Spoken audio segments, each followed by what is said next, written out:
মাছি তো ধরে দে একবারে। ওই দিলে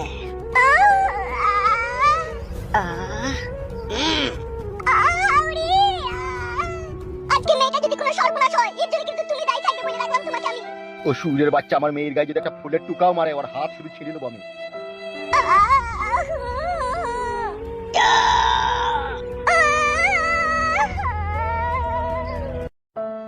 আমি একজন এমএলএ আর ও সূর্যের বাচ্চাদের ক্ষমতা আছে আমার মেয়ের সাথে ওরা খারাপ ব্যবহার করবে, ওরা আমাকে ভালোভাবে জানে। তারা যুবক ছেলে যদি করিয়ে দেয় তখন কি করবে তুমি? শালা খান কি ছেলে সূর্যের বাচ্চাদের এত বড় সাহস আমার মেয়েকে তুলে নিয়ে গেছে রে। ও সূর্যের বাচ্চাদের বাঁচার আর কোনো চারা নাই রে, ওদিকে আমি গুলি করে মারবো, কেউ আটকাতে পারবে না। কি হইলো বে, মরে গেল নাকি বে? তাই তোর বড় মরে গেল নাকি? কোনো সারা শব্দ নাই তবে কি হবে রে বড়া?